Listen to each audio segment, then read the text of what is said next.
GM, what up? GM. GM Chads. Chad, has been a pretty relaxing last 24 hours in the THORChain world, or what? He had much to do but nothing. Yeah, I didn't see anything happen. It was actually we'll get into the detail of it, but it was a tricky one. It was very obscure and took us quite a while to pin it down. Yeah, definitely could go through some of the details on that once we get into it. It'll be cool.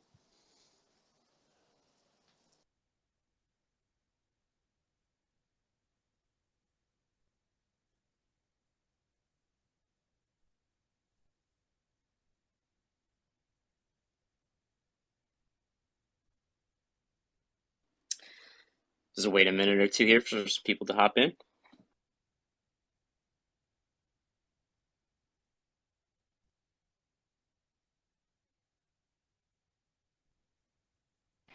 Sorry, so my lost my earbuds real sec. 1 sec.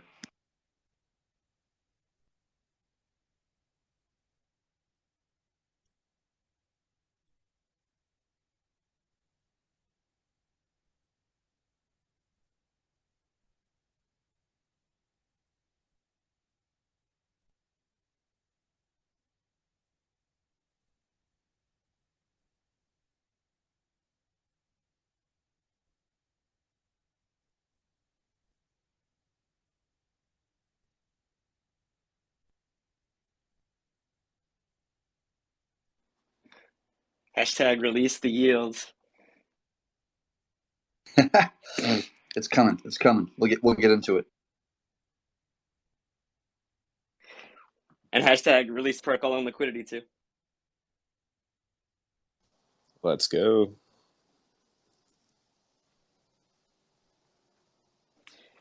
Yeah, so now that we're actually on 1.98, then all those should be in the code base and like ready to turn on, right?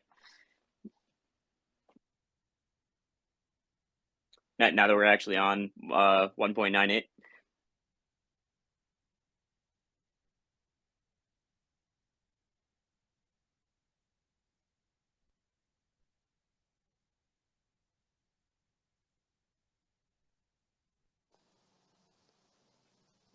think he dropped off. Looks like he's reconnecting as speaking. Yeah. There we go.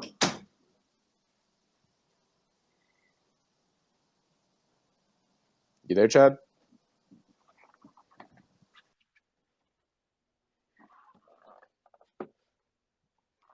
Earbuds working, and then my Mac picked up on the earbuds and like stole them from my phone, and now I can't get it back on my.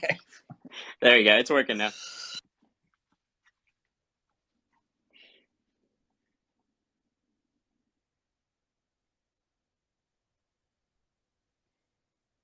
Loud and clear. So Cal was asking with 1.98 now, single-sided yield and POL, it's like already there in the code base, just waiting to be activated, correct? Yeah, that's correct. There are a couple like small bugs to iron out, but nothing like all that big of a deal. We could probably just launch without fixing them because they're not that significant. But at least to my knowledge, at least. So I think we're getting pretty close to being able to launch a feature, and when we do, we'll put like a cap on it, as we like to do for major new features. We'll put probably a small cap on it just to kind of test the waters first, make sure things behaving the way that we expect. There's no kind of like issues, whatever. And then as we feel more comfortable and more confident, we'll kind of up that cap and allow more and more yield to come in, savers to come in and get their single-sided yield. So it should actually be possible. Has anyone re-entered the Bitcoin Savers Vault? Because that's what caused this bug in the first place. It should be possible to enter now, right? No, I think it's actually still possible to enter. I think we just fixed the issue that caused the problem. But I'm not sure if anybody's actually tried to like enter since the network went back online. So I'm actually not sure if anybody's tried. So also as far as caps and like limiting it, it will be just Bitcoin starting out. No, it'll be enabled for any gas asset, I think. So any the primary asset for per chain. The POL will not be enabled for all those chains. The POL will only be enabled maybe for one or two chains possibly, and so you'll be able to get some savers deployed to each one of those pools to start. And so that's the cap is how we place it is that the cap is based upon the POL itself, like how much capital does the POL have to, how much room does it have to deploy to various pools, and that's going to be capped at some number. And over time, we can increase that. So as the POL is able to have more capital, it can kind of like deploy more rune into the pools, which causes the synth utilization to go down, which causes more openings for new savers to kind of enter. And so initially, the POL will probably be turned off entirely, and we'll just allow the synths to grow out to what they would normally do, and as they've been doing for months. And then once that's happened, then we can enable the POL to start deploying a little bit of capital into the pools and make sure everything looks good, everything's behaving like I think it is going to be should behaving, and then over time, kind of increase that number.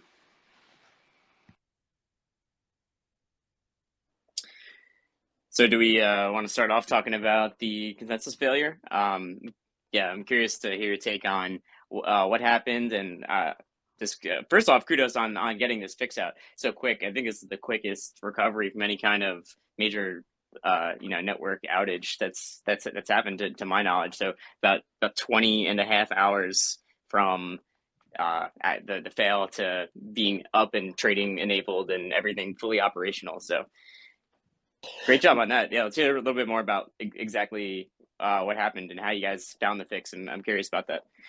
Yeah, the funny thing is that this one was probably, at least in my opinion, the most difficult one to fix. It was the most difficult one to track down, to figure out what the actual problem is, because so the problem we got into from a high level perspective is what's called a consensus failure, right? And that basically just means that the different validators of the network have a different states, right? There's some sort of minute change or difference between one validator to the next. So they don't really agree with each other, so they all just kind of pause and wait till they get some sort of consensus of what the state is. And whenever you get that failure, it's actually a really hard problem to solve, because all Cosmos tells us is that like the data is slightly different from each other, but doesn't give us any pointers to know what data, which transaction caused it. Like you get really no insight. There's no error message here. There's no thing that lets you know of a place to look, right? And so that's always a very difficult situation, because you're just like, okay, there's some code that happened somewhere in the code that caused this issue, and it just becomes like a very difficult thing to kind of try to pinpoint where it is. And in this particular case, the thing that caused it was probably the most difficult thing to find that we've seen in the past. But we in part got the chain up so quickly just because we have the kind of the tools we didn't have in the earlier, when the chain was less mature. We have tools that we have put together that allow us to do this more quickly and more efficiently from our previous experience and such, and building out the maturity of like the maintenance of this chain in a sense. So here's what the bug was. It was kind of really fascinating. So somebody added deposited savers into the savers thing for Bitcoin, and that's what actually triggered the consensus failure. And so why that happened is because when you deposit layer 1 Bitcoin, before it can be deposited into the savers part, it has to be swapped from Bitcoin into a synthetic Bitcoin, and then the second part of it is being deployed into the savers bucket pool thing, whatever. And so it went to go do a swap, and after it does the swap, it's actually doing an add, but before it does the add, it has to do a swap first, right? So it has to generate a new kind of transaction, and then once it's done with that transaction of swapping to the layer 6 one, it's got to generate a new transaction internally to do the add, right? The add portion of it. And in this case, it has to generate a memo, just like anything else, right? And so within that memo is an affiliate fee, which in this case was 0. And the bug was that instead of putting the value of 0 in the memo, it put the pointer of the variable into the memo, right? And if you don't know what a pointer is just basically like the location in the memory where this value is being stored. Right? It's not the value itself, it's like where you can find the value. Like it's not so much the car, it is the parking spot that the car is in, right? And so each individual validator will have a different, like within their own memory, will have a different location of where this value is stored, but the value is the same across all the different valuers, all the different validators. And so the memo was just putting in basically the pointer instead of the value into the memo, in which case the memo becomes slightly different from each individual validator. And so the reason why we didn't see this problem in all of our testing before is because when you're adding savers and it does that swap, if there's nothing in the swap queue, then it'll swap it and add to the savers in a single transaction, in a single block, right? It doesn't have to store anything to the actual blockchain itself, because it's all just to be done like in memory immediately now versus being spread out across multiple blocks. So we never saw this because we never had a swap queue on StageNet or on testnet to actually create this scenario that we're now in. We only saw it once we were in mainnet, which mainnet had like, I think it had 6 or 7 different items in the swap queue at the time, which caused that the swap be like delayed a block, which means that the memo had to be sent to the chain to be stored on the chain, in which case that memo had a slightly different number for all the different validators, causing the consensus failure. Does that make sense? It's like a highly technical, complex thing that I'm trying to describe in a somewhat non-technical way.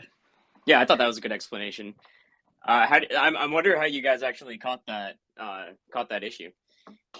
Yeah, we actually we use a methodology that we actually just came up for this purpose.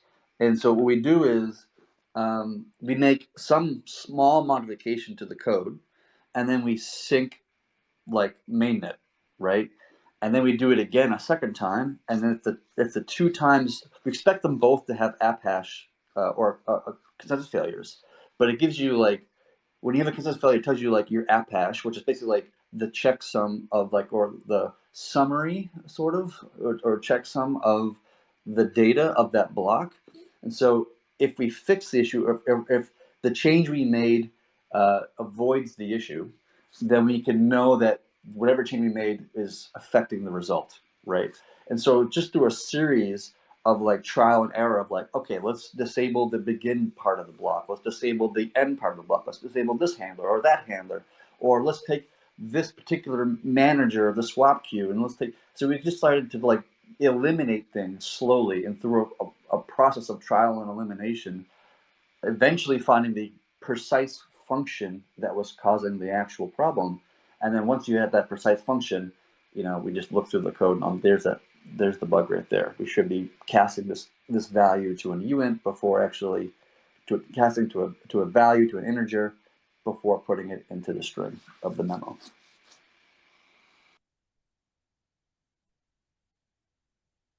Does that make sense? Because I'm not sure if it makes sense to me, but I'm a nerd, so I'm not sure if it makes sense to the non-technical people.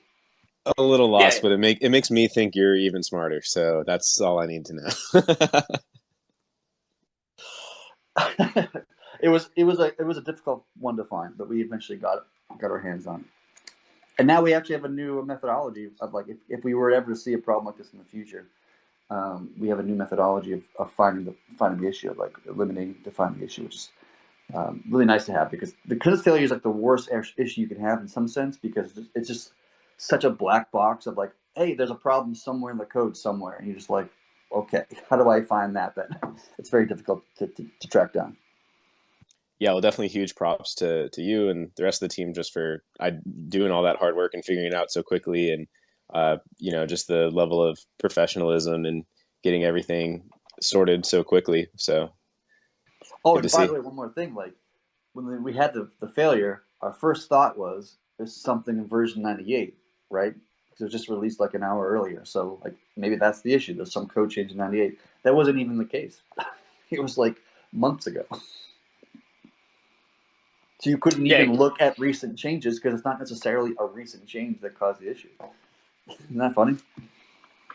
Yeah, interesting that it can just be kind of just dormant in there and have no idea that it could happen until you know that memo goes through and it's uploading to the same thing on all the nodes. So Yeah, we actually had the one other time we had a consensus failure like a while back was from a bug that was introduced in the code like 2.5 years ago, right? Like it was, but just never reached that particular code path until something happened and we decom one of the pools and all of a sudden that condition was met and then like that was the first time we had a failure like that. yeah, it's great to see the coordination on all the nodes though. They updated so quickly. That patch was just released pretty late last night on East Coast time, and about early this morning everything's fully back up. So trading LP actions are available. Everything is back to business on THORChain. So looking good, looking good. If there's any like articles and things that need to be corrected, just be sure to send that to us so we can get those updated to make sure all the coverage is accurate and up to date. So I'm be working on that a little bit just to make sure that all the information that's out there in the media is real news, factual. Yeah, I had to look through all the media and look for anything that is incorrect. I don't think there's that much that was incorrect. There was just some articles that were going out about it. So it's good to have it like, all right, like the situation is over. Everything is all good. So Yep. Good to issue those corrections. So yeah, anything else exciting about the consensus failure? I mean, like when these things happen, it's an opportunity to just make the network that much better. Now that we have these new processes, it just makes things even safer for the next time that something like this could potentially happen. So yeah, this kind of stuff, like it can always happen when you're actively developing, right? And even when you're doing passively, like just bug fixing, technically it can happen there as well. But it's more likely to happen in like obviously larger code changes and such. And so like we obviously want to keep pushing the network and keep innovating and keep adding significant features. Like in this particular case, it was because we wanted to add this savers feature, right? And the ability to like get layer one yield on just Bitcoin or just whatever asset you want. So in the process of doing so, we had mixed a bunch of code changes, and we introduced this particular bug, which had to get ironed out. So it's a normal thing. Even like with our recent, AVAX was paused recently just because there was an edge case that happened that caused the network to double spend a swap or an outbound transaction. Like whenever you introduce like major new components of code to a code base, it's very common and very natural to have bugs and stuff that need to be kind of ironed out over the first few months of the feature or whatnot. And so like whenever we add these major new features like this, or possibly like lending in the future, or possibly whatever order books, maybe, I don't know, whatever it might be, like you always have risk of having bugs and issues that you gotta work out. But that's just part of the game, right? That's to be expected. Right, and the important part is that funds aren't at risk through any of this. Even though there's consensus fail, it doesn't mean that vaults are insolvent or there's any kind of risk there. So it's just hardening the actual logic of THORChain itself. So that's positive here. I brought up Prime Directive too. He requested to come up. So hey, Prime. Hey, can you hear me? Yep. Real quick, I just wanted to share something. Yesterday when this whole thing happened, the bug. I have to commend you. It's not just, hey, you guys are really smart. Good job fixing it fast. It's the communication around what happened from 3 different sources just on Twitter. I was so well informed from beginning, middle to end of that throughout the process. I had an experience with a fellow internet friend on a random Discord server. They're like, "Oh, hey, Prime, what's going on with THORChain? I was trying to trade some Doge. It's like not working or something." I was like, "Oh, here's what happened." They're on top of it, and then like an hour later, I was able to send him another message hey, it looks like they figured it out. You know, everything's going to be fine. He's like, well, it's still not working. And I was able to tell him, like, well, you know, nodes need to update, you know, just hang in there and everything should be fine soon. You know, an hour or two ago, I was able to send him a message like, hey, you're good to go, man. And that is awesome. The layers, the calmness of the communication, and the fact that it was from 3 sources on Twitter. That's, I cannot put into words how much confidence that speaks into the market. Like, so let's not just overlook that, even though it's important that you guys are all super nerds and all that. You know, excellent job on your internal communication and getting that all out. So thank you. Well, thank you for saying that. I think that's something like that, especially Gavin and FamiliarCow and other people are kind of pushing is to kind of improve or mature the communications aspect of the protocol, you know, which is just a natural thing to happen as we get further down the road of this project. It's pretty well oiled at this point. Everyone, you know, knows their role and what needs to be done. So, you know, it's all really smooth all around from this side of things. And happy to provide the communications updates and things like that, because it's important for the community to know exactly what's going on. That, you know, that everyone here on this side is calm and collected, and you know, things are progressing as normal. So, and now that we're back to normal, it's just another day. It's just 20 and a half hours of downtime, and now back to business. So, thanks for your comments. All right, moving on. Yeah, so we want to talk about savers and POL. Well, let's get to it. We could start with savers vaults. So savers are live. You can actually deposit, I guess, in any pool, right? Because that's what you just said, Chad. I thought it was only Bitcoin, but you could deposit any asset as I think it's just single-sided liquidity. I think it's just the gas assets. Yes. So Bitcoin, Ethereum, not Rune, not ERC20s, you know, not random like BEP2 tokens, but like BNB, Doge, AVAX, Bitcoin, Ethereum, so forth and so on. Small question, implementation question. When can you can just add to a saver position with, so let's say you have a small amount of, you know, BTC in the Bitcoin pool, and you know, you can you add, say, like every month into a Bitcoin pool, and that just gets added into your position in a Savers vault? Yeah, you can do that as many times as you want, and you can withdraw, you know, as many times as you want. Obviously, not double spending or anything, but like you can take away half your position and then take away another half, another half, another half, or you want to add a bunch more later. Like arbitrarily, you could enter and exit as you want. Although we might put a limitation on, like, you can't enter if you exited within the last 24 hours, something like that, just so people don't like kind of like thrash the thing or whatever. But that may not be even necessary, to be honest with you. But yeah, you can basically enter and exit whenever you feel like it. Yeah, I thought that's very necessary, just because of the swaps that need to take place, entering and exiting, you know, converting to Rune, and then depositing into the Savers vault. Like there's a little bit of slip taken out of there. So yeah, I wonder if that's a necessary thing to put in there. I suspect that like the kind of user who would want this feature is like more of less of like a degen or like mercenary capital type of person, and would be more of like a long-term hodler or like institution, or like somebody who is kind of more has a long-term view on their position in crypto, rather than like trying to, you know, chase some crazy yields across blah blah blahs, whatever.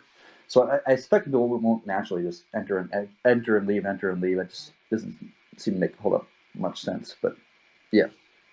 Yeah, Cal, you bring up a good point. I think, like, you know, having to deal with the slippage because there's a couple of swaps happening on both directions. Like that's kind of a natural, you know, slowdown of how many, like, it just lowers the incentive to just jump right in and jump right out. So that should help naturally attract some longer term people, I would think. Yeah, and that's the only way that you can that you can get less. You know, if you put a bunch of Bitcoin in and you come out and you have less Bitcoin than you started with, It's only because you probably you entered recently and then you exited very recently and you paid slip fees, both on the way in and the way out, in addition to like the outbound fee and gas fees. And like, if you calculate all the fees together, like you could come out with less Bitcoin than you started, but that just means you have to stay in the pool for X number of whatever it is, before like you're in a net positive, and then from that point on, just like number goes up. Can we just walk through, just for like complete clarity? I know we kind of did this last week. Cal, you had a great explanation, and you've been working on those diagrams. But maybe we can just go through like step by step what exactly is happening on the back end, from deposit to earning yield. Yeah, go for it, Kyle. You want to keep up with that, the infographic, and if you want to like put Yeah, up the let me tweet here or tweet it whatever, out like first. link Yeah, the tweet here I didn't tweet it out, so give me a second if you want to start on it while I tweet it out. While he's doing that, like I put a tweet in the top here from Eric Voorhees that I just loved because it just puts it in like a really good light, or a very good way of thinking about it. And he's like comparing the native BTC idea to basically what attracted everybody into like BlockFi and have like millions of users. And but like this one has, as Eric was saying, like it has like, no intermediaries, no KYC, no borders, all open source. Like it is everything that we wish BlockFi would be, but now it's on THORChain. Yeah, I love it. Such a killer. That's definitely a tweet for the THORChain wall of the history books. But yeah, that kind of thought is something that just gets me, especially recently. It's just so exciting when I think about THORChain. Is like I think of it as just going down the list of like all of these core things that centralized entities have like taken from crypto, being like, oh, like you want to trade? Well, come to a centralized exchange. Oh, you want yield, whatever, like come to BlockFi or whatever. And it's such a spectacle to watch, like THORChain kind of tackling these hit products, right? Like the things people are actually doing in crypto, and just like one by one kind of being like, nope, we're taking that back to like the decentralized world. And that concept just really excites me. Yeah, I remember I was talking to a guy, and I probably shouldn't say which, but he's from a BlockFi-like company. I won't say which one, but like, and I said to him like, hey, have you read about this whole like THORFi stuff we've been talking about? And this feature is like one of the features of THORFi actually. And he says, oh no, what's that? And I explained to him like, what THORFi is, briefly. And he said to me, I was like laughing in my head. He said like, oh, so you're doing everything that we're doing, but decentralized.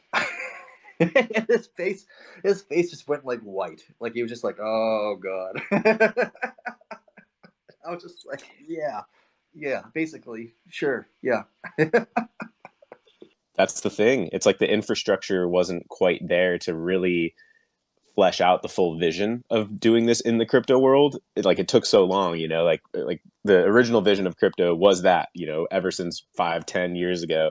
And it's kind of like taken until this convergence of technologies that like THORChain uses, and like other developments in other areas, of course, too, but kind of like allowing them all to come together and really build from the ground up, like the way what we all kind of had the vision for all along. And it just all kind of comes together.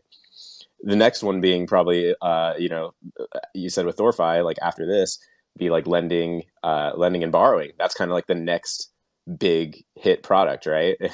And it's just like, once again, it's just taking back something that's kind of been siloed into centralized entities for crypto, and porting it back over to like the actual decentralized world. Yeah, especially for assets like Bitcoin. Like there is no Bitcoin loan out there. I mean, maybe on one of the Bitcoin side chains, but like it's just structural. I think what we're doing here is just structurally different than anything else. And even the lending design itself, which we're not going to get into right now because we other topic, but like it is structurally a very different lending design with very different set of attributes than everything else in the industry. And so it's going to appeal less to the degen type of like person, and more towards the person, the long-term hodler, the the institution like that has a much more capital in that realm than in the degen realm that we're kind of like familiar with and used to in the DeFi world. But like one of the things like I'm most excited, or one of the things I'm really excited about for the savers, is that when people deploy their Bitcoin into the pool and then take on a savers position, they're adding a bunch of Bitcoin into that pool, or Ethereum or Doge or whatever, and they're adding that to the asset, but they're not adding the Rune side. And so inherently, what that does is that the pool becomes off balance. There's too much Bitcoin, not enough Rune, and so the market, the arbitrage bots, which we'll probably get into in a second from the graphic that Cal put up, will create buy pressure to buy up Rune to kind of level off the pool. And so like as more savers like dive in, it's going to create buy pressure on the Rune asset until it basically hits its like cap, like of the synth cap. So it's just gonna be like, I'm expecting that a bunch of people are going to jump in with savers, and then it should create a good amount of, I don't know how much, but just some amount of buy pressure on the Rune asset, which I'm excited to see what the result of that is. Yeah, let's go into the graphic a little bit. So hopefully everyone can see. I pinned the tweet on top of the space here. I'll try and put it up in the YouTube video too, so you can check it out and follow along. It's in two different columns. The left column goes into what happens when a user goes to add Bitcoin into a Savers vault, and then the right column, going top to bottom, is what happens when that user withdraws from the Savers vault after earning some yield. So yeah, let's just run it down a little bit, and we'll explain what's going on. So some assumptions that come with this. So first is the Rune price and the Bitcoin price. So this model assumes that 10,000 Rune is one Bitcoin on both sides, so that there's no price change between the two. You could recalculate it based on a different Rune price and Bitcoin price. And all swaps in this, it's a 0.1% slippage fee. So it assumes a Bitcoin depth of about 1,000 BTC. So yeah, those are the assumptions. And then obviously, like, there's some underlying knowledge that there's an equal value of Bitcoin and Rune in the liquidity pool. So the Bitcoin Rune pool is at a market price when compared to other markets. So there's an equal value of the Bitcoin in the pool as there is Rune in the pool, and that will always be maintained because of the arbitrageurs on the network. So to get started, the user has one Bitcoin and deposits it into the Bitcoin pool, and it gets swapped to Rune. So that one Bitcoin goes in, and then 9,990 Rune comes out because of that 0.1% slippage. So there's slightly less Rune comes out the other end, almost all of it. And then that same amount of Rune goes right back into the pool. So the pool ends up with a net position of +1 Bitcoin, and then there's no actual change in the amount of Rune that's in the pool. But then the pool issues that synthetic Bitcoin asset. So there's a liability on the pool of slightly less than 1 Bitcoin. So there's another slip gets calculated there. So it's 0.998 synthetic Bitcoin.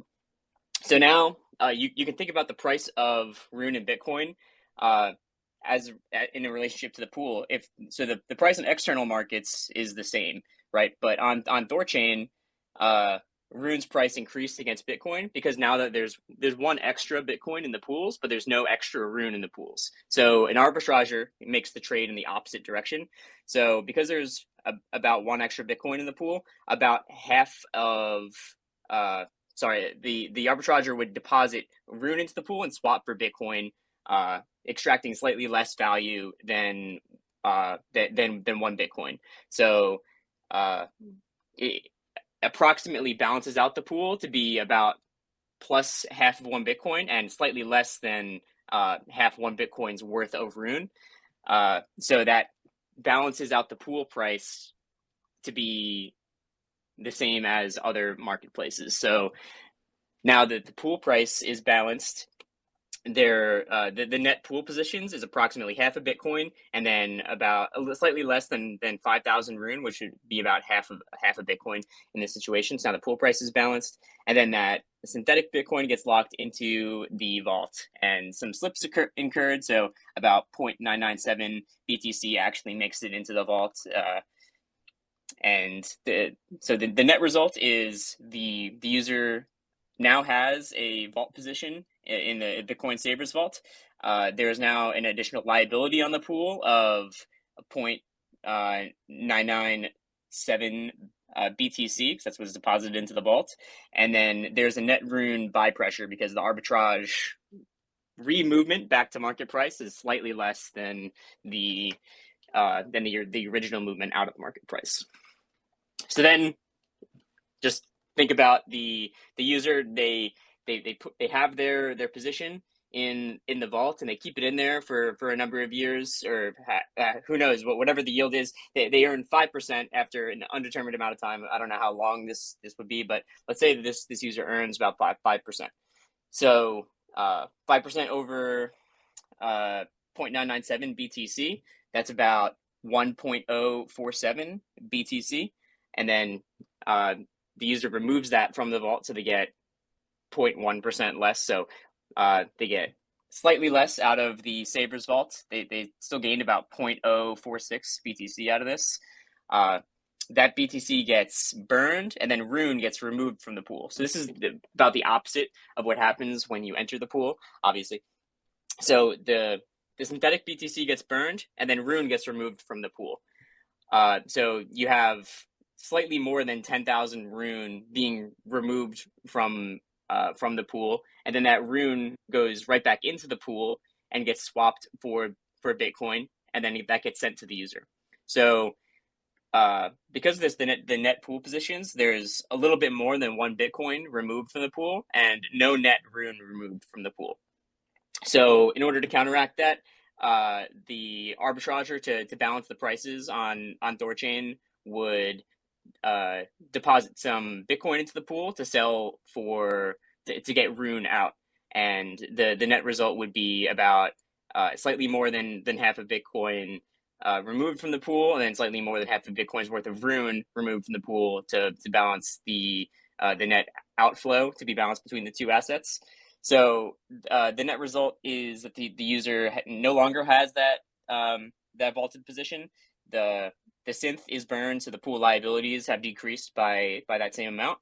And then there's a slight net Rune sell pressure because they end up removing Bitcoin from the pool, so that throws the prices off, and the arbitrage movement is slightly less than the original movement. So there's a slight net Rune sell pressure when a saver removes from the pool. So hopefully that explains like the dynamics of how there's Rune buy and sell pressure when you enter and exit a Savers vault. I've been trying to understand this for a while, and making this diagram really helped me understand just the price dynamics of what happens when you add and remove from the vault. So hopefully this helps everyone, make an informed decision that it's healthy for the THORChain network to have this active, and just increases everyone's general understanding of how the feature works, and then how arbitrage is affected too.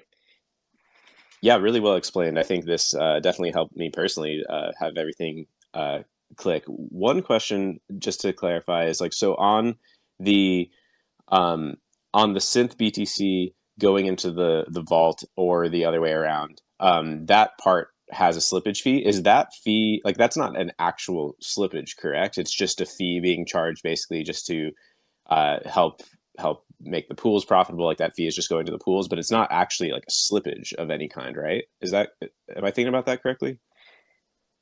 Yeah, Chad, could you comment on that? I believe it. So it's not actually slippage, but I believe it just it calculates what a slippage cost would be of entering that pool, and then it is charged like a slippage fee, but it's not a slippage fee because there's no actual swap being incurred against the pool. It's just it's fees that go into the pool. So No, I believe think that's it how it works. is a slip. So when you enter from layer 1 BDC to the saver, where you're depositing a synthetic Bitcoin, I think in reality, what's actually happening in the code base is that it's actually performing a double swap, because you're performing a swap from layer 1 BTC to Rune, and then you're doing another swap from Rune to synthetic Bitcoin, right? So that's actually two different swaps happening, and each of those swaps has its own swap fee that's associated with that. Yeah, I'm actually talking about the next step, like number 4 in the diagram. Just taking the synthetic BTC that at that point that's already been minted, right? So it's already gone through a double swap, but then locking that into the vault, that incurs another slip fee. Is that right? No. Once the synthetic is actually minted, it's just put into a let's call it Cosmos module, but like it's just put into a vault. There's no actual slippage fee with from going from the synthetic into the vault. Like that has no fee to it. Okay, sorry, that's just an error on my part then. Because I for a while we were talking about there being a fee to enter and exit the vault, so I was assuming that's what it was. So it's only four fees going in and out then, just a double swap, right? So it would actually, using the numbers in the example, it would actually be the 0.998. It wouldn't drop to the 0.997 in that last step. Yeah, that's true. Right. So it's just 2 swaps on the way in and then 2 swaps on the way out. And those are the only fees. Well, with the exception of like the outbound fee and the gas fee when you're withdrawing from the network. But those are the only actual fees being associated. Great. So more Bitcoin then. Good news. So if you like, just to make this thing one more layer of complexity, just to melt minds a little bit more, once you add in the POL to this whole calculation, right? Because Kyle was saying how when somebody's depositing synthetic Bitcoin, they're creating a buy pressure on the Rune asset, and when someone's withdrawing, they're creating sell pressure on the Rune asset, and whatever direction they're going. Once the synths have gone to like the cap or close to the cap, and the POL starts to kick in and does what the POL does, it's the one that's providing the opposite side. So like if somebody deploys 1 Bitcoin into savers and creates 1 Bitcoin worth, technically it'd be like half a Bitcoin worth of buy pressure on an asset, the protocol own liquidity is coming in with that Rune, and so they're selling the Rune to that counter position. So it's effectively, it depends on where the target utilization is that the POL is targeting for, but let's just say it's 50% of the pool depth, and then it becomes like for every $1 of buy pressure that entering the savers, Bitcoin savers does, the POL creates $1 of sell pressure, and so this becomes like a level thing. So it doesn't really matter if you're entering the pool or leaving the pool. There's no effect to the Rune price. But if you were to do something like instead of 50%, you would do like 67%. It'd be like for every $1 Bitcoin added, it would cause $2 of buy pressure on the Rune asset, and the same in the reverse if you would go the reverse direction. Yeah, I didn't even think about POL being added into this before, but you're completely right, because thinking about it, it's kind of like the protocol is taking on that it's partially some of that arbitrage's role of adding Rune back into the pools after the price is imbalanced once the double swap is made. So yeah, that's really interesting that the POL balances out the dynamics here. Like the POL is kind of what plays that third role. Right, and we won't see the POL actually in action for the beginning of this at least. And so beginning will just be general market movements, but eventually the POL will kick in and will start to become the counterbalance to everything. So just to really simplify for a second, so this is what's happening until the synth cap, the normal synth cap that like we already have, is hit, and then anything above that, because the synth cap is already maxed out, you can't just mint more synths. So then in that case, that's where the PLL is going to kick in. The reserve is going to take the Rune side. So basically, in this example, if 1 BTC is coming in, it would essentially be just under half a BTC worth of Rune that's coming in from the reserve from the POL side, and then owning half of that position in terms of POL. Yeah, so or half of that value.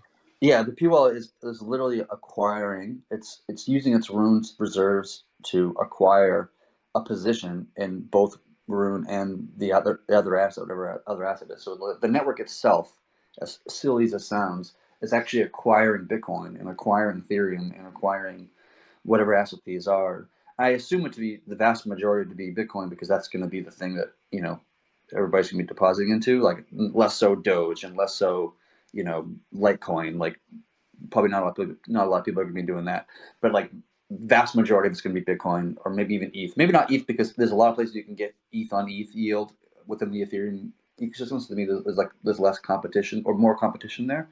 But like Bitcoin will probably be the biggest thing. So the network will start acquiring Bitcoin as part of this process.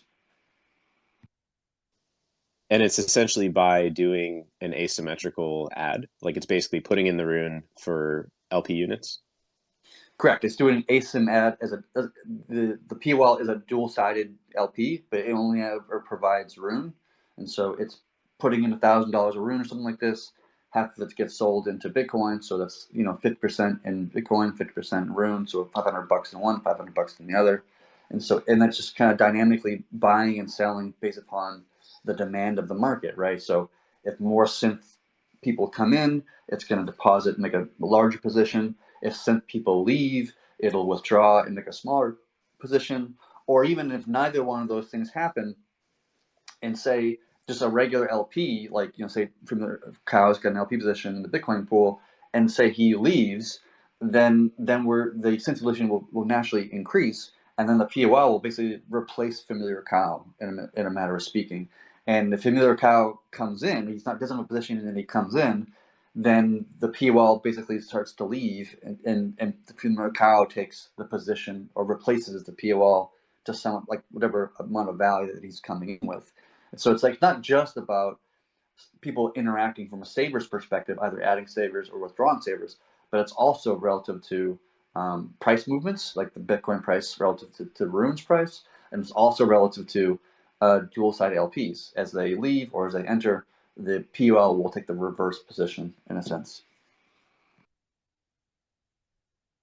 Yeah, that I makes love sense. how all the dynamics kind of mesh together and play off each other and balance everything out. It's going to be super cool. And I also love that THORChain will be acquiring huge BTC position over this nice little bear market here. I think I don't think anyone agrees that that's a negative thing. And I think that's going to be real nice to play out in a couple of years. That's why we would.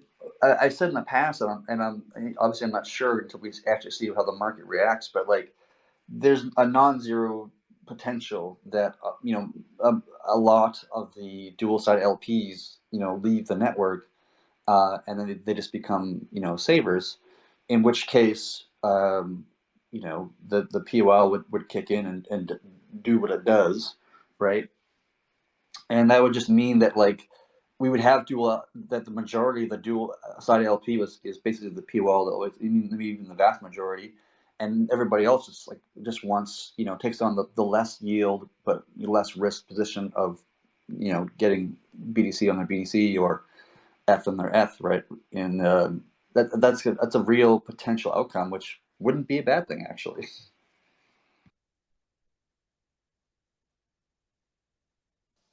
Yeah, that brings up another important detail. So we're still at the yield is going to be half of the dual sided, correct?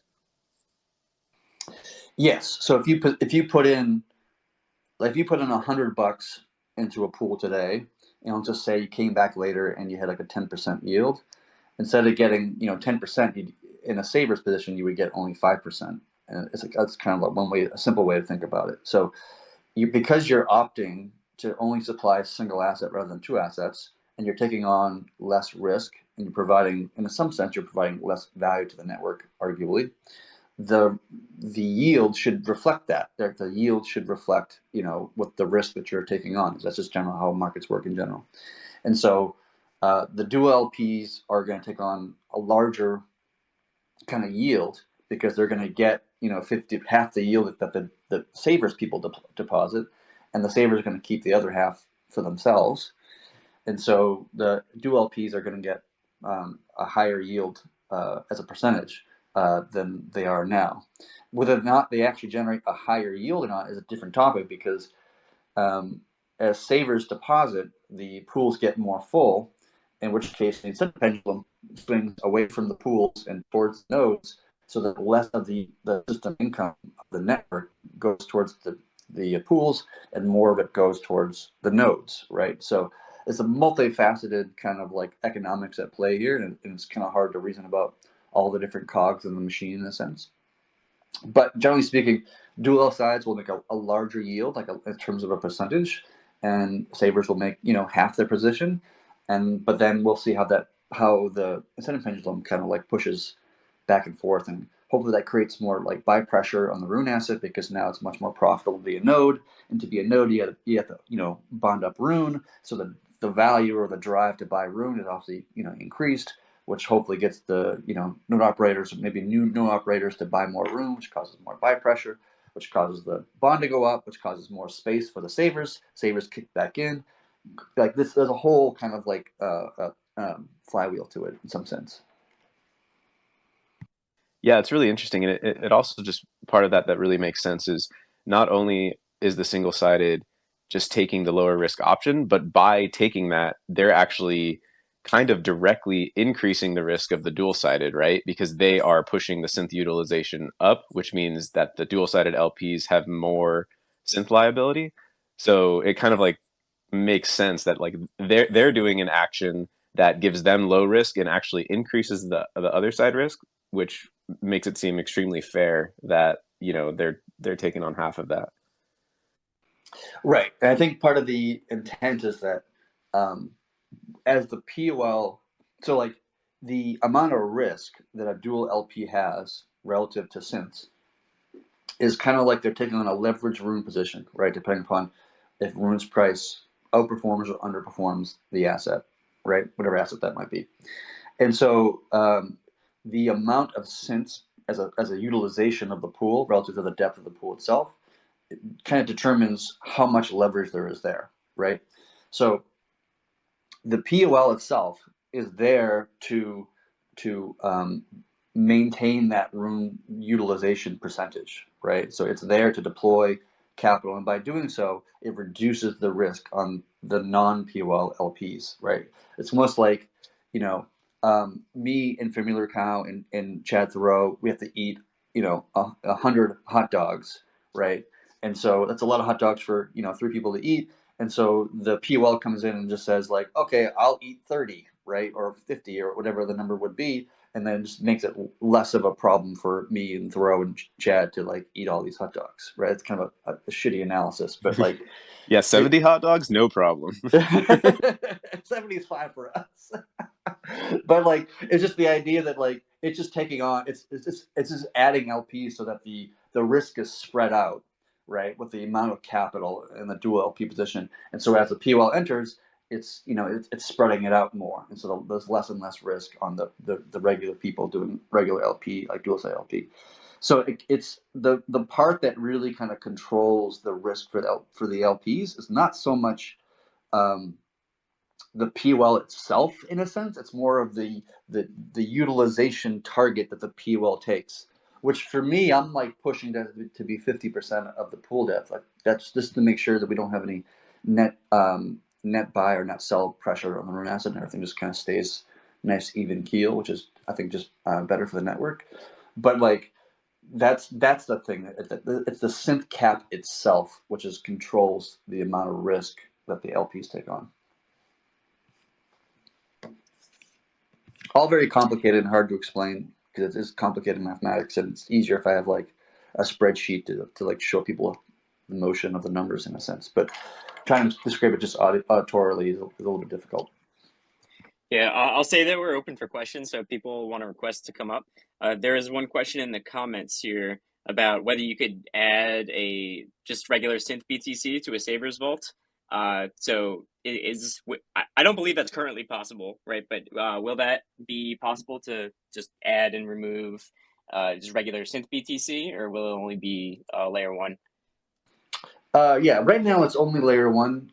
The reason why that is because, at least from our position, we see synths as as they're being utilized today, is just an arbitrage tool, right? Which that's heavily what it's used for today. That's why the capital capital efficiency is so high, and the amount of longevity, how long a synth is minted before it's burned, is generally very quick. So we don't see there's much use for that. So what we really want to see is just like driving layer one assets in. That being said, I'm not really opposed to allowing somebody just to deposit a synthetic Bitcoin into the pool, the vault, and then withdraw it later. But it just requires more code that just doesn't seem worth it for V1, to be honest with you. But if people really want to see that happen, I don't mind adding it. Hey, Prime Directive, brought you back up. Can you hear me? Yes. Awesome. Thanks for letting me jump in again. So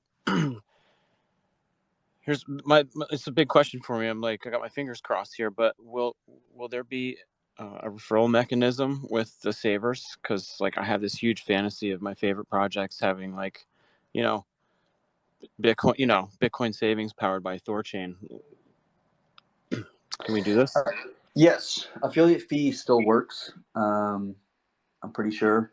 So I think go back to the code and just verify it real quick. But from memory, and I hope I'm speaking correctly, but I'm pretty sure affiliate fee is still being respected. So if somebody wanted to build, and I know of somebody who's very well known and who's building a kind of like a wrapper project, that just kind of wraps around this feature and just supplies an easy mechanism for people to deposit and withdraw into Bitcoin saving position.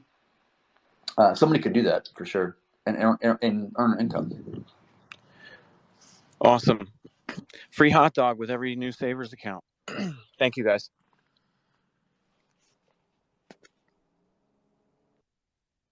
Yo, Fimblo. Just to follow up to that question, and then I have another question. But I remember there being some discussion about removing the requirement to have a memo for single-sided deposits. So if that functionality gets coded into THORnode, would it be possible to still earn an affiliate fee if somebody's making a deposit without a memo? Yeah, good question. So that feature is not in the code yet. That's being worked on. I think Iridanis is working on that particular feature, which is massive, by the way, because this means that like you can contribute to this system without needing a custom wallet. You can just do it directly from like literally any wallet that holds Bitcoin. Or Ethereum or any asset for that matter, which is awesome. But to answer your question, no, because in order to get the affiliate fee, you need to have a memo that kind of describes who's earning the yield of this affiliate. So you would need, in Bitcoin's case, you would need a wallet that supports, an up return or like a memo, which most of them do not. And then you could earn your yield. Gotcha, thanks. And then unrelated, but I just want to make sure I understand the timeline here. So as of today, folks can deposit single-sided, but am I correct? They're not earning yield yet, and that's got to get voted on by the nodes, as well as the protocol on liquidity feature for when the synth caps do get hit. That also has to be voted on by the nodes. Yeah, I think we will probably do this. So you can enter the savings position right now, and it wouldn't do any good for you. So I wouldn't recommend people do it because you'd be putting your Bitcoin in the network for no yield. But when it does, when it's time, when we feel like it's time to do so, we'll give it up to the node operators to do a symbolic vote. And by that it just means to vote to turn it on or off. But Mimir admin will actually be the thing that actually turns respecting whatever the community voted for and turning it on itself. The reason why that's important that Mimir do it, just because if there's some sort of problem, the next day or whatever, we want to be able to have the Mimir admin to be able to disable the feature or pause the feature or whatever and fix it, and then carry on. If it's controlled by the nodes, then we would need to get a 2/3 majority of nodes to like vote in the other direction, which would just take 16, 18 hours or a day or whatever it is. And in situations where there's some sort of bug, we want to be able to respond as fast and as quickly as possible, stop whatever the problem is, and then set out a fix for it, and then carry on. So in the beginning, at least, I would like to maintain that the Mimir admin controls the feature in the beginning, and then eventually, once we feel like we've ironed out all the kind of rough edges of the new feature, we can go ahead and just Mimir admins just step back and nodes just take over the thing. So same thing for the POL. We can vote on enabling it. My viewpoint is we'll probably have the Mimir control like the scaling of that, along with in coordination with the community, just so that we have the ability to scale it down very quickly if we need to if there's some sort of bug or exploit or like whatever happens, like we want to be able to respond as quickly and as fast as possible without incurring a significant loss to the rest of the protocol, meaning that like pausing the entire protocol just because this one feature is got some sort of bug in it. Gotcha. And I know you guys hate the when questions, but given that the code is there and everything, do you have any rough sense for when those two symbolic votes might happen? I don't, to be honest with you. We have to come together as the core team along with 9 Realms and kind of a discussion of when we feel it's ready to to start the vote. We'll post something in like the Discord and that main kind of THORChain main net channel and just kind of start the voting process, in which case people will start voting. But I can't imagine it being very long. My guess would be sometime either today, even potentially, or next week. Awesome. Thank you. Today, whoa. Well, today to start the process of voting, right? So it probably would not be enabled today unless the voting happened really fast, which maybe that happens. But like probably either today or next week, I'm assuming. We'll see though. Interfaces are scrambling. Yeah, interfaces are gonna have to catch up, right? I've actually always maintained, this has always been a debate internally of like, when we release new features, do we do it in a very like correlated way, and that we just get all the different components like together, right? And then launch it, like the UIs, the Midgard stuff, like all the different parts of the stack, and then wait till they're all ready, and then launch it? Or does the core protocol just launch the feature and then everybody downstream just kind of like adopts it whenever they want to adopt it, and then let the community just kind of figure out their own timing, rather than having like, it's like, do you want a synchronous launch or an asynchronous launch? And that's always been a debated topic internally. Yeah, there's no easy answer there, because if the rollout isn't smooth on the THORChain side, then it affects everything downstream, and it's like any issue just has like multiplicative effects, especially when you take into account like the decentralization of the network. And if like, if something happened like consensus failure like today, like let's say like the feature was released with 198 and we were trying to really hype it up and push it, and then all of a sudden there was some kind of major issue that happened, and there's either consensus failure or the feature needs to be paused or something like that, then it just throws a huge wrench into all the coordination that's happened. So I don't know. There's 2 ways to think about it, and it's like, all right, well, the coordinated launch that is much more visible to everybody, and especially people that are like only like tangentially in this space and only sometimes pay attention to what's going on in like this sector of things.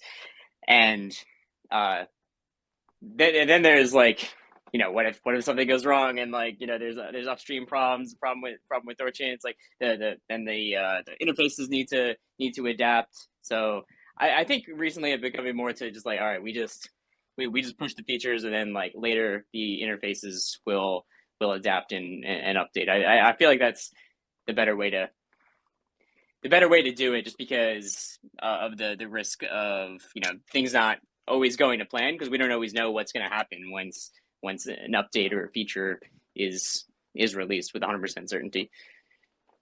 Yeah, my viewpoint is I actually agree with you. I actually like the idea of everything just being asynchronous, and the different projects don't require communication or like coming together in some sense, and everybody just kind of does what they do, and then let the market just do what it do. I'm actually be curious to get Mogarty's perspective on this, because he's from the THORSwap team. Like he's coming from a different angle than I'm coming from, but like to me it makes sense to just like the core just launches some new feature, and then downstream, even if the Midgard stuff isn't done yet, like who cares? Like Midgard can figure it out. Once they do that, then the UIs can figure it out. And once they do that, then like just downstream it like that and just allow the market to adopt as they want to, rather than trying to, like, this is not a company. We are not a corporation. We're not releasing a product in the traditional sense. Like, we don't have a marketing scheme really per se. Like, we just do build, launch, innovate, ship that, and then let everything else handle itself downstream. Yeah, I think like from that kind of PR perspective though, if it was an announcement like, hey, this is live, but then there's nowhere for people to do it yet, then like you'd want to avoid that situation as well, because for the average user, like what they care about is like, hey, can I use the thing? Not can I like send a custom memo and like do some interesting stuff on the back end to like to get into it. But yeah, I mean, I think it makes sense overall, but then maybe the like more public push is once some interfaces have caught up. Yeah, I think we learned a little bit from the AVAX launch of just like, because we tried to coordinate that launch so much with all the interfaces and have like a coordinated marketing push for it, but then they like all of a sudden something goes wrong and it's like it's another 2 weeks before AVAX is out. It just caused a lot of thrash there, where it's like the THORChain team, Nine Realms and the THORChain Twitter and things are saying like, hey, this is live, and then all of a sudden it's not live, and it's not live for like another 2 weeks or something like that. So I think like going forward, it'll probably be less like announcements from this end of things, like saying like, hey, this feature is like live. It went live like 4 minutes ago. Like everything is like going, and because if something goes wrong, then it just creates this huge like confusion and information problem. So yeah, just something that I was like considering, especially from the AVAX launch, which we that was very, very recent and is on the top of our minds right now. So just yeah, that's what I'm thinking about from my perspective.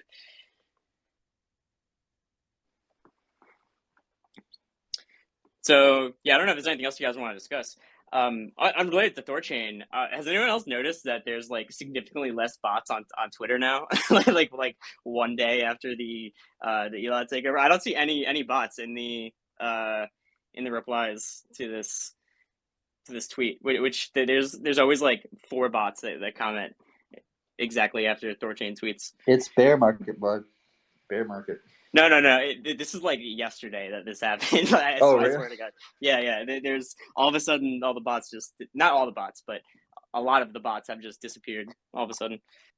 I get a lot of like messages from scammers on like Telegram saying like, "Oh, I'm from OKX exchange and we want to list you," and it's all horseshit. And so you can almost like you can see like, as when Rune has like a good day in terms of price, like I just get a lot more of those messages in my DMs, and so it's like it becomes a little bit similar to the bots in some sense. All right, here's a conspiracy theory. Was Elon running the bots to flood Twitter and get the price down? I don't know. Well, it's I'll leave that as a conspiracy theory. Anything else you guys want to talk about? Oh, in about 2 hours, Eric Voorhees, who's obviously a friend of ours, will be on Bankless with, I guess, debating Sam Bankman-Fried about his new bill. So if anyone's around and you want something to do in about 2 hours, I would check that out. And I'm curious to see what Eric's going to say. Oh, nice. They're doing it live? I don't know if their podcast is usually live or not. I'm not sure. Good question. I'm not sure. But that'll be a good one, man. Well, yeah, it's like Sam Bankman-Fried in some sense he's really going down like the KYC route or like the government route, regulation stuff. Like he's a lot of work he does. He spends a lot of time in DC and such. And Voorhees is like just is a hardcore like libertarian type guy, right? And so like very different viewpoints of like government and what the role of government is. And so and they're both very smart guys, to be objective. So like it'd be interesting to see the meeting of two smart minds in the industry to talk about an interesting and important topic of regulation.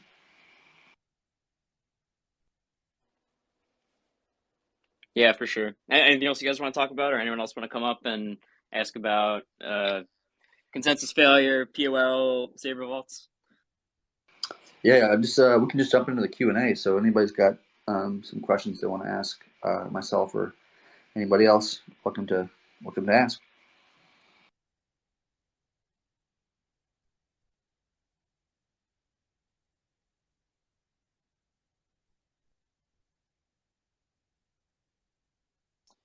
We have Khan from Delphi.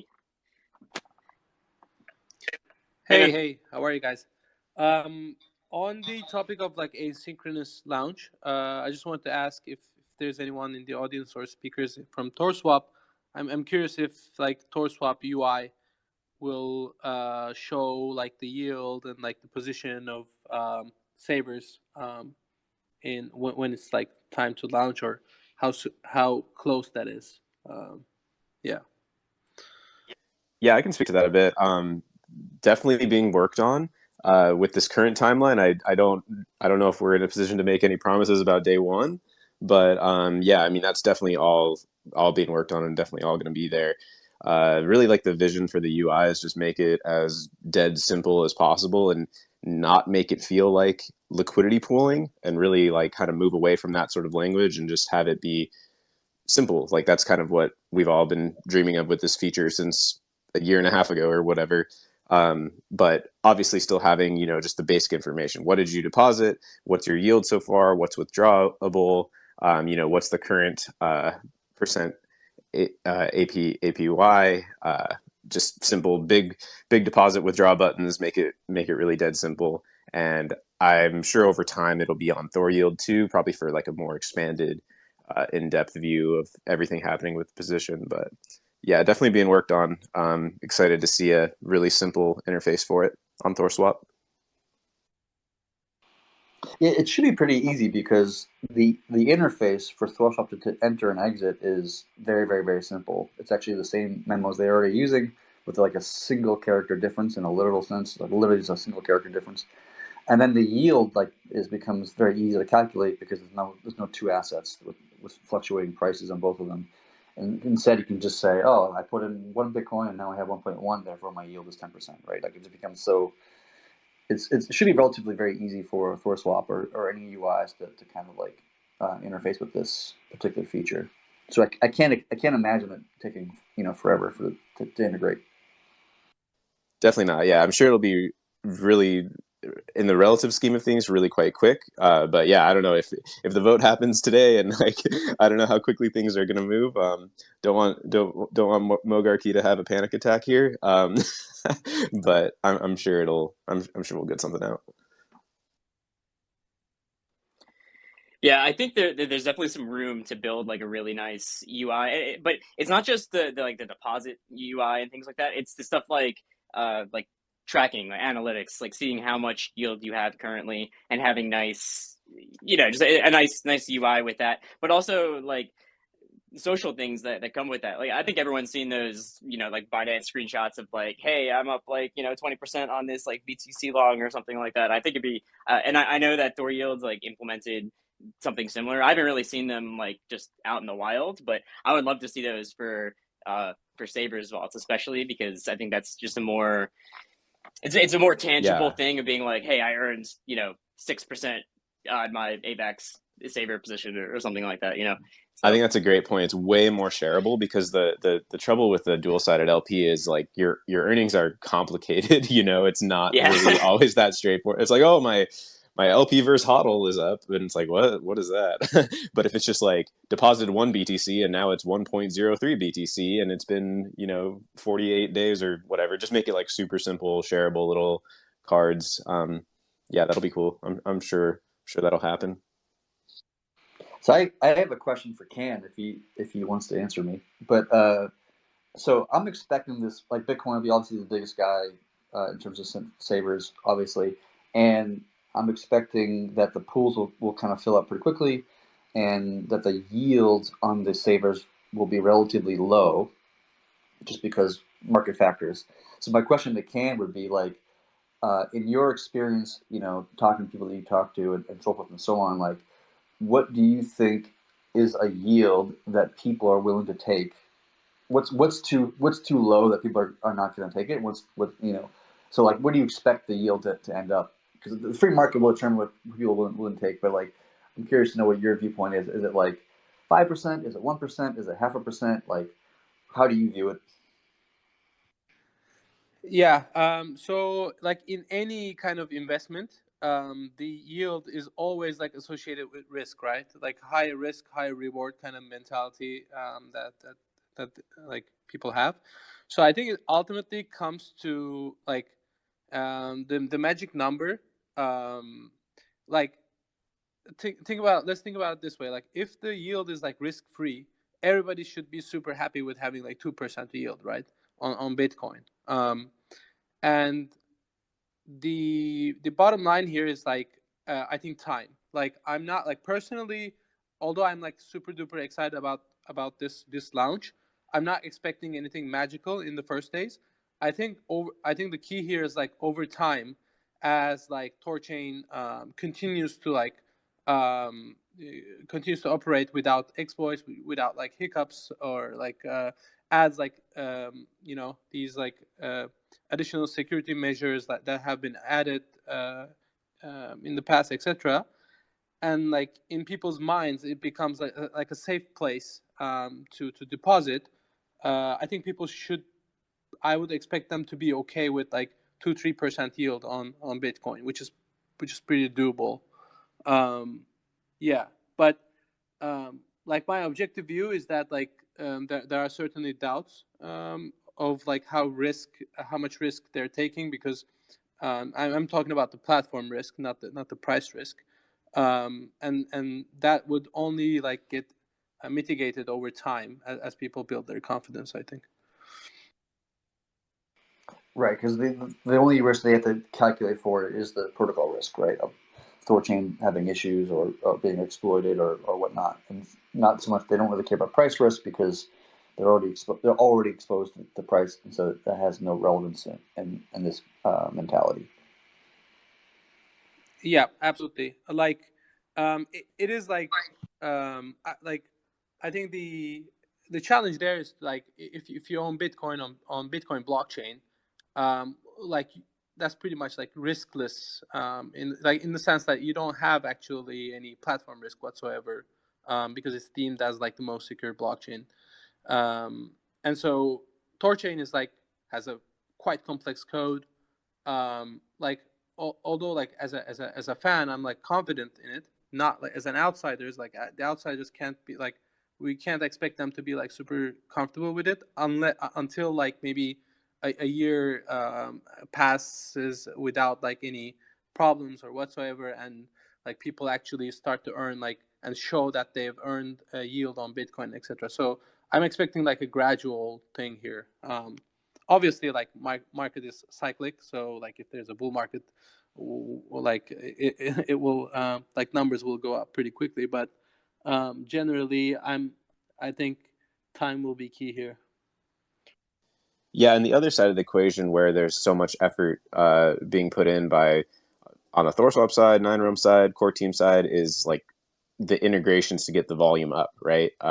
Let's get THORChain powering wallets, dApps, other projects, and like that volume is really what's needed to make the yield available for all these people. Because like if it was just at the current rate, like there's only so many people that can pile into the Bitcoin savers until it's like essentially zero yield, right? So that's like I think that's the other huge piece of the puzzle, is, and where really like the key focus I feel overall is getting getting volume up. That's really like the number one domino to everything else kind of really working and succeeding, and having there be plenty of yield so the single-sided savers can really flourish, and it can be like that hit product that people want. So I agree with you. I think it's like a slow ramp up for both trust, and then both for having like plenty of yield to go around to where it can actually be used by tons and tons of people with plenty of liquidity in it. Yeah, I was just talking to a friend today, just explaining how THORChain works and everything, and like the way I kind of like describe the future is that like the sort of, if we think of THORChain as like an exchange, the customer is no longer the user. I think like in future I almost see it like as these AMMs on like these chains, like native AMMs. Like I expect like this DEX aggregation to drive up volumes quite a bit. That's my prediction, because like in my mind the biggest challenge for going cross chain is about liability, and like with integrating with THORChain, it's like very easy because nobody's like that the AMM, as like if an AMM on like Avalanche like Pangolin starts to offer Bitcoin as an option to swap, like they're taking no liability whatsoever. Like it goes through THORChain, like they're not taking like any custody or whatever. So it's like pretty easy way for them to offer this, and yeah. So like I'm very curious about how much volume that's going to generate, and then in future I'm just thinking like probably like the swap flow will come from like these AMMs and not like individual users actually going through uh, like directly swapping. But yeah, that's my prediction.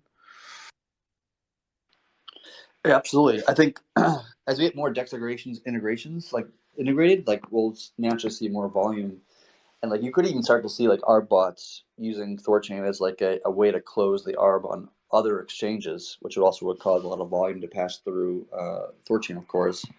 And then in addition to that, like the work that we're doing, especially Nine Realms is doing, where like more integrations with like wallets, like Trust Wallet, for example, like that stuff is going to be also huge and just kind of create a lot more trade volume through the network.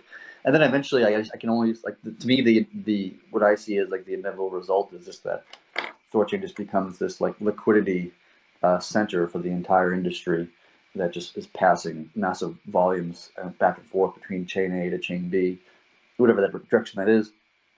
And of course, all those trading happening on THORChain is just going to generate yield for the pools and therefore for the LPs and for the savers and all these things. So it's like it's all pretty synergistic in a sense.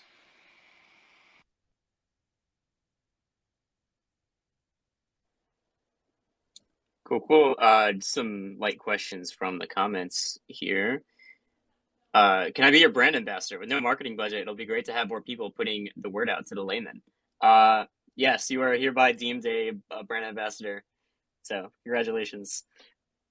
Feel free to be an ambassador to THORChain. Anyone can just go and talk about THORChain. You don't have to be a brand ambassador or anything like that to talk about THORChain. Just be active in the community and talk to people, and you can call yourself a brand ambassador. There you go. That's how me and you got here, Cow. Yeah, basically, we just called ourselves brand ambassadors and started doing Twitter Spaces, and now here we are. CEO of THORChain. Yeah, if you need support with THORChain, THORWallet, so THORChain is the back end, THORWallet, THORyield, they're all separate entities. They have their own teams. They just use THORChain as to run their own services. So if you're having issues, I would go to one of their Discords, whatever service you're using if you're having problems. So yeah, anything else you guys want to talk about?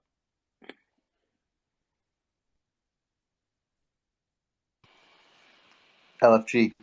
Yeah, I think we covered it. Let's go. LFG, another week, boys. Hopefully next week will be a fun one because we'll hopefully by then have launched Savers, and then we can see the actual activity on chain and see what the drive is like. If there's going to be a lot of drive initially or less drive initially, as Ken was kind of alluding to. I don't know. We'll see, but I'm excited for it. Sweet. Thanks for coming on, Ken. I'll catch you guys next week. Fridays at noon, and recording will be up on YouTube tonight. Later, guys.